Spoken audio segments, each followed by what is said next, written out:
तो भाइयों, India out, India out, India out, India out करते करते करते अब India in, India in, India in कर रहे हैं। जी हाँ, हम बात कर रहे हैं मालदीव्स की। मालदीव्स यहाँ पे अभी बहुत ही ज़्यादा चर्चा में बना हुआ है भाई।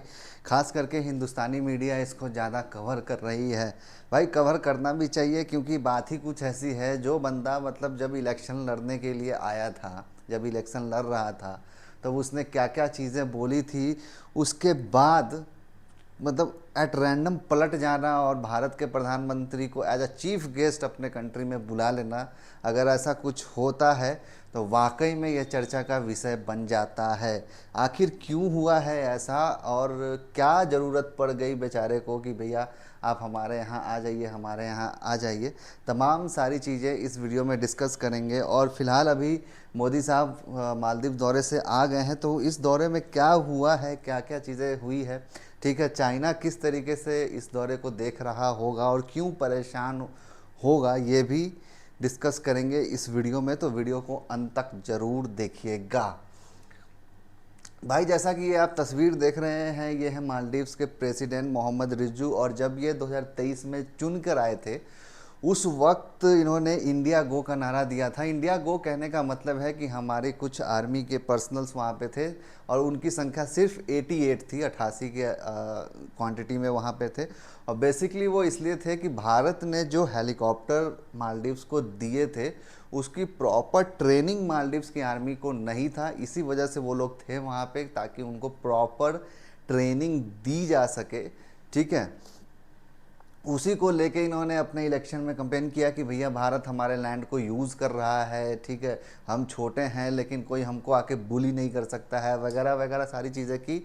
और इसका नतीजा ये हुआ कि भैया ये मेजॉरिटी में आ गए, ये वहाँ के प्रेसिडेंट बन गए। प्रेसिडेंट बनते ही इन्होंने जो हमारी जो सेना के जो 88 जवान थे, उनको वहाँ से सबसे पहले निकाल दिया, इंडिया गो का नारा करके। देख रहे हैं, ये इलेक्शन से पहले का है, इंडिया आउट, इंडिया आउट, देख रहे हैं। तो ये इलेक्शन से पहले का यही था कि भैया इंडिया को हमको बाहर करना है मालदीव से, ठीक है। मालदीव से तो इंडिया बाहर हो गया, ठीक है। अब इनको जो लगा था कि हम चाइना के पास जाएंगे, चाइना हमको बहुत अच्छा पैसे देगा, भारत से ज़्यादा पैसे देगा, ठीक है। भैया साहब ये भूल गए थे, भैया ये चाचा, कि भैया चाइना जो है लोन तो देता है, पैसे तो देता है, लेकिन कैसे लूटता है ये भी चाइना को अच्छे से पता होता है। श्रीलंका को कैसे लूट लिया है, म्यांमार को देख लीजिए, बांग्लादेश भी अभी ट्रैप में फंसा हुआ है बेचारा। बेचारा पाकिस्तान की हालत देख लीजिए कि मतलब भिखारियों जैसी हालत हो गई है, जो भी इनके चक्कर में पड़ता है। मालदीव्स भी वहाँ गए, ठीक है, बहुत अच्छा अच्छा इनको भी यहाँ से मिला, चाइना की तरफ से मिला। अच्छा तुमको मेडिकल चाहिए, हमारी तरफ से लो, खाना चाहिए, हम भी दे रहे हैं। अरे टूरिज़्म इंडिया से आता था, हम अपने लोगों को भेजेंगे टूरिज़्म के लिए वहाँ पे, तुम टेंशन ना लो। भैया भी खुश है, अरे भाई चाइना ने तो हमको ऐसे कर दिया, वैसे कर दिया। क्या कर दिया, आगे देखते हैं क्या कर दिया बेचारे के साथ, कि क्या ज़रूरत पड़ गई भैया तुमको बुलाने की, ठीक है। वो सारी चीज़ें यहाँ पे डिस्कस करेंगे। देखिए, जब इसका चर्चा हो रहा था India out, India out, India out, उस वक्त हमारे मोदी साहब एक जगह जाते हैं, भारत की ही एक आइलैंड, जो मतलब यूनियन टेरिटरी है, लक्षद्वीप। वहाँ जाते हैं और लोगों को कहते हैं कि भैया मालदीव्स जो जा रहे हो, उससे बढ़िया हमारे ही देश के खूबसूरत बीचेस पे आ जाओ ना भाई। तो इन्होंने लक्षद्वीप को ज़बरदस्त तरीके से प्रमोट किया उस टाइम पे। उस टाइम पे पूरा इंडिया में भी मालदीव्स को लेके विरोध हो रहे थे कि भैया हम नहीं जाएंगे मालदीव्स, हम अपनी छुट्टियां मनाने के लिए, वैकेशन मनाने के लिए। तो ये उसी वक्त की तस्वीर है। मोदी साहब खुद लक्षद्वीप गए, वहाँ पे उन्होंने अच्छा से जमकर प्रचार किया लक्षद्वीप का, और मतलब लोगों के अंदर भी आ गया कि भैया सही बात है, मालदीव जो जा रहे हैं उससे अच्छा हमारे ही देश के अंदर अगर ऐसा आइलैंड है तो हम वहीं क्यों ना जाएं। तो वही चीज़ें हुई, और मालदीव्स की जो टूरिज़्म है, जो भारत की तरफ से जो टूरिस्ट वहाँ पे जा रहे थे, वो बिल्कुल ठप पड़ गया। देखो, किसी भी देश की अर्निंग होती है ना, टूरिज़्म बहुत बड़ा एक मेजर फैक्टर रोल प्ले करता है, क्योंकि उसी से फॉरेन से जो पैसे आते हैं वो लार्ज अमाउंट में आता है। एग्जाम्पल के तौर पे जैसे यूएई को आप देख लो, है ना। यूएई में टूरिज़्म को लेके जिस तरीके से टूरिज़्म को वहाँ बढ़ावा दिया जा रहा है, खास करके यूएई की जो सिटी है दुबई, वहाँ पे जिस तरीके से टूरिज़्म को लेके बहुत सारी चीज़ें की गई हैं, चाहे वो इंफ्रास्ट्रक्चर हो, बिल्डिंग्स हो, जो तमाम सारी चीज़ें हैं वहाँ पे जिस तरीके से विकसित की गई है, वो मतलब टूरिज़्म को आकर्षित करने के लिए ही की गई है कि टूरिज़्म हमारे यहाँ आए। और भी बहुत सारी कंट्रीज़ हैं जो बेसिकली टूरिज़्म पे ही डिपेंडेंट है, तो मालदीव्स भी ऐसी कंट्री थी जो प्रॉपर टूरिज़्म पे ही बेस्ड थी। ठीक है, टूरिज़्म की वजह से ही इनका मोस्टली मोस्टली जीडीपी इसी से चलता था। श्रीलंका का भी इसी से चलता था। ठीक है, श्रीलंका का हालत क्या हुआ वो आप सभी को पता ही है। फिलहाल ये जो आप मैप देख रहे हैं यहाँ पे, आप छोटा सा यहाँ पे जो आप देख रहे हैं यही मालदीव्स है। ठीक है, 1200 आइलैंड को मिलाकर एक कंट्री बनाते हैं जिसको मालदीव्स बोलते हैं। हालांकि अभी केवल और केवल 200 आइलैंड पे ही लोग रह रहे हैं। मौजूदा जनसंख्या की अगर हम बात करें तो 5,29,786 के आसपास इसका करंट में जनसंख्या है, मतलब कि 6 लाख भी इनकी जनसंख्या अभी नहीं पहुंची है। 2023 की अगर हम बात करें तो भारत की तरफ से जो वहाँ पे टूरिस्ट गए थे वो थे 2,10,198 जो, और 2024 की अगर हम बात करें तो यही घट के 37,417 पे ही आ गई। इसका क्या असर पड़ा? इसका असर ये पड़ा कि एक रिपोर्ट के अनुसार ये निकल के, एक न्यूज़ के अनुसार ये निकल के आया कि भैया 1 बिलियन डॉलर के आसपास मालदीव्स को कर्ज उतारने हैं। अब वो कर्ज किसको उतारने हैं? पहले भारत को उतार देगा पैसा और चाइना को देगा पैसा। भाई देखो, कर्जा लेना आसान होता है। कर्जा आप भी जाओ बैंक में लोन के लिए, 2-3 डॉक्यूमेंट, आजकल तो फ़ोन आ रहा है कि भैया लोन लोन ले लो, एक क्लिक पर पाए इतने का लोन, एक क्लिक पे पाए इतना लोन, है ना, कॉल्स आते हैं। तो लोन लेना तो आसान है, लेकिन लोन को चुकाओगे कैसे? लोन को चुकाना भी तो पड़ेगा। पैसा लिया है तो पैसा देना भी तो पड़ेगा। पैसा नहीं दोगे तो फिर देश दो, ज़मीन दो, यही करोगे और क्या करोगे? तो इसी का मतलब असर इनको पड़ा। और ऐसा नहीं है, भारत के पास आने से पहले मालदीव्स बहुत सारे कंट्रीज़ के पास गया भाई, गल्फ़ कंट्रीज़ के पास गया। मुस्लिम भाई भाई हम लोग पूरा एकदम भाई भाई हैं, हमारी मदद कीजिए, लेकिन किसी भी गल्फ़ कंट्री ने इसकी मदद नहीं की। उसके बाद फिर ये ऑस्ट्रेलिया भी गया। ऑस्ट्रेलिया में भी इसने कोशिश की कि भैया वहाँ से कुछ पैसे आ जाए, वहाँ से भी इसके पास पैसे नहीं आए। चाइना ने तो लोन दे दिया। और चाइना, याद रखिए भाई कि पूरी दुनिया में अगर चाइना किसी को लोन दे रहा है तो वो अपने कंडीशंस पे दे रहा है। वो अपना कंडीशंस वहाँ पे लगाएगा ही लगाएगा, बिना कंडीशन का वो एक पैसा भी नहीं देने वाला है। ठीक है, तो चाइना ने ऐसे ही किया, इसको एक अच्छे से ट्रैप में फंसा लिया।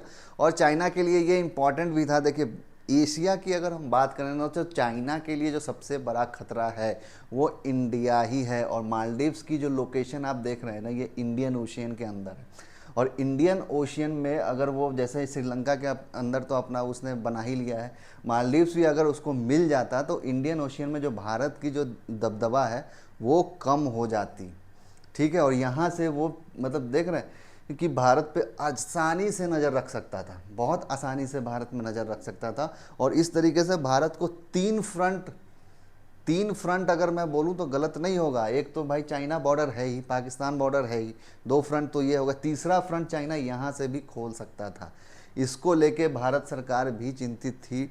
ठीक है, लेकिन उल्टा हुआ, ऊपर वाला मेहरबान हुआ और ये चीज़ें हुई। मालदीव्स पूरा कर्ज के दलदल में फंसता गया और इस तरीके से फंसता। लेकिन श्रीलंका और पाकिस्तान, बांग्लादेश की तरह मालदीव्स नहीं रहा। इसको समझ में आ गया कि भैया मैंने गलती कर दी है, हमने गलती कर दी है, चाइना के पास जाके उसको रिफॉर्म किया जाए, सही किया जाए। तो उसको सही करने के लिए सबसे पहले इसने क्या किया कि ये जो आप तस्वीर देख रहे हैं ये मालदीव्स के पूर्व मंत्री लोग हैं। यही लोग मंत्री लोग थे और ये इंडिया के खिलाफ बहुत दबा के बोल रहे थे। पिछले साल की ये घटना है, 2024 की ये घटना है, और बहुत इंडिया के खिलाफ दबा के बोल रहे थे ये लोग। ठीक है, तो सबसे पहले जो मालदीव्स गवर्नमेंट ने किया कि इन तीनों को मतलब हटा दिया, मंत्री पद से हटाया सबसे पहले। तो पहला काम उन्होंने किया कि भैया नहीं, भारत के साथ अगर हम दुश्मनी करेंगे तो भैया बंटाधार हो जाएगा हमारा। तो उन तीनों मंत्रियों को हटाने के बाद अक्टूबर 2024 में मोहम्मद रिज्जू जो हैं वो भारतीय दौरे पे आते हैं। भारत के प्रधानमंत्री नरेंद्र मोदी से वो मिलते हैं। 6 अक्टूबर को इनका दौरा होता है, 4 दिवसीय ये दौरा पे आते हैं भारत में। और भाई जैसे ही ये आते हैं इनके लिए बहुत सारी चीज़ें खुल जाती है, द्वार खुल जाती है। क्या क्या हुआ था उसमें देखो, सबसे पहले तो इनको $400 मिलियन इनको दिया गया सबसे पहले एज अ लोन। ठीक है। इसके अलावा 3,000 करोड़ रुपए करेंसी इनको दिया गया था कि भाई ये करेंसी आप ले जाइए और अपने देश में इस करेंसी को अपने ही जो आपका जो रुपया जो वहाँ पे चलता है मालदीव्स में, उसमें कन्वर्ट करके आप इसको यूज़ कीजिएगा। मतलब करेंसी स्वैप करने के लिए इजाज़त दे दी थी भारत सरकार ने कि 3,000 करोड़ का आप करेंसी स्वैप कर सकते हैं। इसके अलावा इनको सहायता पैकेज भी दिया गया। सहायता पैकेज दिया गया 6.3 हजार करोड़ का। इतना बड़ा सहायता राशि दिया गया जिससे मालदीव्स की कुछ ना कुछ तो हालत मतलब सही हुई और जाके चाइना को इन्होंने थोड़ा बहुत पैसा दिया होगा। फिलहाल जब मालदीव्स को ये पता चल गया कि भैया इंडिया से दुश्मनी के साथ हम आगे नहीं बढ़ सकते हैं, और इंडिया ने भी अपना मतलब दोनों हाथ खोल के इनको सपोर्ट भी किया, आप देख सकते हैं कि एक्स्ट्रा पैकेज भी इनको दिया गया। उसके बाद फिर इनकी नज़र खुली और फिर इन्होंने भारत के प्रधानमंत्री नरेंद्र मोदी जी को स्पेशल गेस्ट मतलब अपना 60वां इंडिपेंडेंस डे मतलब 60वां आज़ादी दिवस जब मालदीव्स बना रहा था तो इनको स्पेशल गेस्ट के तौर पे बुलाया गया। आप देख रहे हैं खुद राष्ट्रपति साहब गए हैं मोदी साहब को रिसीव करने के लिए एयरपोर्ट पे, और रेड कारपेट पे इनको रिसीव किया गया है। इंडिया आउट के बाद इंडिया इन मतलब कैसे हो रहा है ये आप देख लीजिए। ठीक है, तो भाई ये चीज़ तो समझ में आती है कि भाई बाप बाप होता है ना। इशारों इशारी में समझ जाइए किस क्या मैं बोलना चाह रहा हूँ। फिलहाल अभी ये चीफ गेस्ट बन के वहाँ पे जाते हैं मालदीव्स के अंदर, और जैसा कि उम्मीद की जा रही थी कि मालदीव्स उम्मीद कर रहा था कि भारत जब हमारे पास आएगा तो कुछ ना कुछ हमारे लिए करेगा, तो ऐसा होता भी है। और जो सोर्सेज से निकल के सामने आई है, जो विदेश सचिव हैं हमारे, उनके तरफ से जो निकल के न्यूज़ सामने आई है, उन्होंने कहा है कि फ्री ट्रेड एग्रीमेंट साइन हो चुका है भारत और मालदीव्स के बीच में। देखिए भारत ज़्यादातर जो है वो मतलब इंपोर्ट करता है, सामान बेचता है मालदीव्स को। मालदीव्स से सामान खरीदा नहीं जाता, भारत मतलब खरीदता नहीं है। दूसरा, भारत अपने सबसे बड़े टूरिज़्म के लिए भी जाना जाता है कि भारत के सबसे ज़्यादा लोग मालदीव्स घूमने जाते हैं। ठीक है, तो वो भी एक बड़ा फैक्टर है।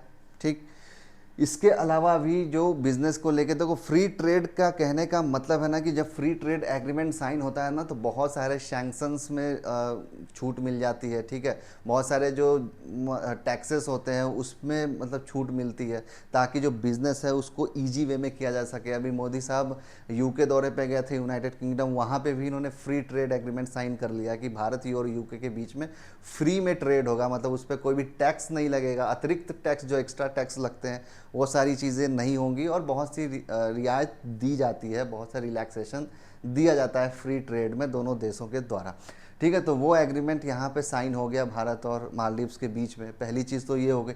दूसरी चीज़ ये हो गई कि भारत ने 4,850 करोड़ रुपीज़ मालदीव्स के लिए रिजर्व कर दिया है। भले ही वो इंडियन करेंसी में ही रिजर्व किया है, लेकिन कर दिया। इससे मालदीव्स को ये फ़ायदा होगा कि जो कंट्री इंडियन रुपीज़ में बिजनेस करती है उसके साथ मालदीव्स बिजनेस कर सकता है इजी वे में। जैसे कि एग्जांपल के तौर पे श्रीलंका हो गया, यूएई भी इंडियन करेंसी में बहुत सारे बिजनेस करता है। भारत तो है ही, भारत से अगर उसको कुछ खरीदना होगा तो भैया उसके पास एक्स्ट्रा करेंसी बचा हुआ ही है, उससे वो जाके बिजनेस कर सकता है भारत में। भारत से कोई सामान उसको खरीदना है तो वो खरीद भी सकता है। तो इतना अच्छा पैकेज मोदी साहब ने वहाँ पे मालदीव्स को दे दिया है। तो इससे एक चीज़ तो साबित हो जा रही है कि भाई भारत और मालदीव्स के रिश्ते बेहतर हो रहे हैं और भारत के लिए ज़रूरत भी है। भाई देखो, ये तो कहना गलत नहीं होगा कि मालदीव्स को ही भारत की ज़रूरत है। नहीं, भारत को भी मालदीव्स की ज़रूरत है, क्योंकि जैसा कि मैंने आपको बताया कि इंडियन ओशियन में नज़र रखना बहुत ही ज़्यादा इम्पॉर्टेंट है। क्योंकि वहाँ पे अगर चाइना अपना वर्चस्व बनाएगा तो भारत के लिए मुसीबत होने वाली है। इसीलिए मालदीव्स की हमें ज़रूरत है, और चाइना पे कभी भी भरोसा नहीं किया जा सकता है। चाइना ये सारी चीज़ें देख रहा होगा, वो किस तरीके से रिएक्ट करेगा वो तो आने वाले टाइम पे पता चलेगा। हालांकि फ़िलहाल ये न्यूज़ बहुत ही अच्छी है, पॉजिटिव है इंडिया के लिए भी और मालदीव्स के लिए भी कि हमारे रिलेशन वापस से बेहतर हो रहे हैं। ठीक है, और जो लोग जिस टाइम पे ये इलेक्ट होके आए थे प्रेसिडेंट बने थे, बहुत से लोग भारत में ही, भारत के ही बहुत सारे लोग ये कह रहे थे कि भारत की जो विदेश नीति है वो कैसी है भाई, है अपने पड़ोसी को ही नहीं संभाल पा रहा है, बताओ अपने पड़ोसी के साथ ही रिलेशन ख़राब हो रहे हैं। उनके मुंह पे भी बहुत बड़ा तमाचा पड़ चुका है कि वापस से भारत और मालदीव्स की जो रिलेशन है पटरी पे आने लगी है। ठीक है, तो उम्मीद करता हूँ आपको ये वीडियो अच्छा लगा होगा। अगर वीडियो अच्छा लगा होगा तो लाइक ज़रूर कर देना भाई। जाते जाते एक और अपडेट दे देता हूँ कि सुप्रीम कोर्ट में उदयपुर फाइल्स मूवी को लेके जो बहस चल रही थी, फाइनली अब ये रास्ता क्लियर हो गया है कि उदयपुर फाइल्स मूवी अब रिलीज़ होगी और सिनेमा घरों में लगेगी। ठीक है, आप जितने लोग यहाँ पे इस वीडियो को देख रहे हैं उन सब से मैं हाथ जोड़ के विनती करता हूँ कि जब फिल्म रिलीज़ हो तो आप लोग वो मूवी देखने ज़रूर जाएं। उस मूवी से आपको ज़रूर, मतलब मैंने तो अभी मूवी देखी नहीं है, लेकिन जो स्टोरी है, जो स्टोरी उसमें दिखाई गई है, उससे ज़रूर ये पता चलेगा कि हम एक हैं तो सेफ हैं, बटेंगे तो कटेंगे। ठीक है, तो मिलते हैं अपने नेक्स्ट वीडियो में, तब तक के लिए गुड बाय, टेक केयर, जय हिंद।